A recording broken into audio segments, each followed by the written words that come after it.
Hello and welcome back to Times of India's Monday Review. Let's catch up on the last 7 days print news from Chandigarh, Mohali and Panchkula. I'm your host for this week, Amit Arora. First up, we have to build or not to build. The Chandigarh administration still wants to build a 7-kilometer long flyover that most residents had already rejected during a recent public hearing. And the Union Transport Ministry even reduced its length to 1.2 kilometers. This work on the road tree of Sector 29 and 31 will uproot many trees. We have Rajendra S. Nagarkoti recalling what he covered. The Chandigarh administration is in favor of a flyover on Sector 29-31 road tree, and they will soon going to submit a report in this regard before the Punjab and Haryana High Court. Initially, the Chandigarh administration had planned a 7-kilometer long flyover, but the union government reduced its length to 3.5 kilometer.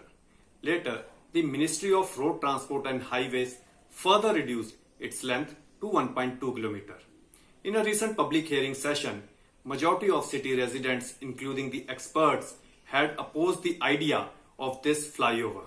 But the UT administration is going ahead with this and soon going to submit a report before the High Court. Readiness to file a report in the Punjab and Haryana High Court reflects UT administration's confidence. Thanks, Rajendra, for the quick recap. Now about the cartelization. On Tuesday, the Punjab and Haryana High Court issued a notice to the UT administration on a plea that its excise policy had led to cartelization and monopoly in the liquor trade in the city. The city authorities have 10 days to reply. Ajay Sura has more on that. The excise policy of Chandigarh administration has been challenged before the Punjab and Haryana High Court, alleging cartelization and monopoly of certain individuals in the liquor business in city. After hearing the petition, the High Court has not only issued notice to the Chandigarh administration but has also made it clear that any allotment of liquor vends in the city would be subject to the final outcome of the present petition. The matter has reached before the High Court in the wake of a petition filed by one Rajbir Singh, who owns a liquor vend in city's upscale sector 17. The main contention of the petitioner was that there being only 5 wholesalers who may choose to sell or make their brands available out of their own retail vends to the vends of their family or friends, thereby making it difficult for the independent non-cartel retail vendors difficult to lift their quota of Indian-made foreign liquor. After hearing the petition, the High Court has now posted the matter for July 8 for further hearing. It is clear that the allotments done so far will be subjected to the final outcome of this writ petition. Thanks, Ajay, for that input. Meanwhile, in Mohali, missing blank answer sheets have set off a scam inquiry in the Punjab School Education Board. A former employee has accused the insiders and the printing press manager of being partners in this scam. Parinderjit Singh Saluja examines the case. Marred with scams, the Punjab School Education Board is once again facing another suspected scam of missing blank answer sheet which has surfaced in Mohali. These speculations are also being made that such missing answer sheets may have been sold to touts who engage students to buy such sheets before appearing for an examination.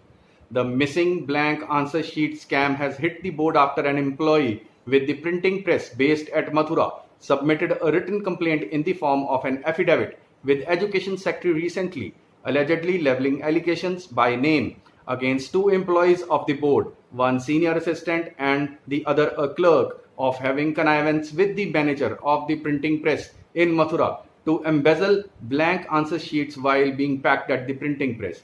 The whistleblower Ram Lakhan in his affidavit alleged that 10% to 15% of the total number of the answer sheets are packed less at Mathura-based printing press, and the same are received by the 2 employees at Education Board in Mohali, whereas the bills for 100% in number of the answer sheets are being raised and cleared.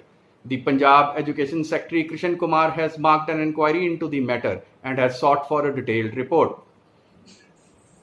Known for the textbook scam of 2016, the PAN scam of 2017, and the salary scam of 2018. The board office is no stranger to frauds and controversies. Thanks, Barinder, for the details. Further, the privatization of electricity gained pace in Chandigarh as the government-owned Power Finance Corporation, or PFC, appointed private company Deloitte as a consultant. Earlier, the Union Territory had engaged PFC to unbundle the department into a corporate by January 2021. Next story is about hoteliers of Chandigarh. They had sought permission to serve liquor in restaurants and banquet hall functions on Punjab's pattern. The UT administration's response: wait till June 31, when Unlock 1.0 ends. In Mohali, the eateries want to dine in till 9:30 instead of 8. No customers. Ask Barinder Jeet Singh Saluja. The restaurants and eateries are facing very poor response from customers after the Punjab government allowed the dine-in facility with 50% occupancy or 50 guests, whichever is less, to serve food including buffet meals till 8 p.m. The restaurant owners, however, have claimed that they have sustained 85% losses of business on daily basis till date due to the lockdown. They say that people are still scared and not comfortable to come out of their houses and have food while sitting in the restaurants. The Punjab government's decision of allowing restaurants to have dine-in facility with 50% occupancy or 50 guests to serve food including buffet till 8 p.m. has been widely opposed by the restaurant owners, who demanded that the closing time must be extended till 9:30 p.m. at least to give benefit to the industry. They are allowed 50% occupancy and 50 guests, whichever is less. Anything for depression? Thanks, Barinder. Coming back to Chandigarh, visitors won't self-isolate for the first 14 days will have to pay rupees 2,000 as fine and spend 6 months in jail. This is because the spike in COVID-19 cases. Tuesday's orders are not for people on a short visit of under 3 days. We also have some good news. After about 2 months, the UT on Monday lifted sealing restrictions from Pocket 15 of Bapuda. This was the 20th and the last containment zone in the city. We also have an update from Punjab University. It will spend 25% less on development works. Due to a delay in grant from the center, the departments will have to cut their recurring costs by 10 to 15%. PU had received 38 crores as the first quarterback. Meanwhile, a machine is the hero of our tailways. The State Bank of India ATM in Sector 44 survived a burglary attempt on Wednesday night after blinding the kiosk CCTV camera with a chemical spray. Thieves tried in vain to break open the chest from the rear. It is a safe any bank would like to steal, I'm sure. You two viewers, stay strong, stay safe. Like and share this video and come back next week for another Monday review. Meanwhile, keep reading Times of India. Thanks and see you.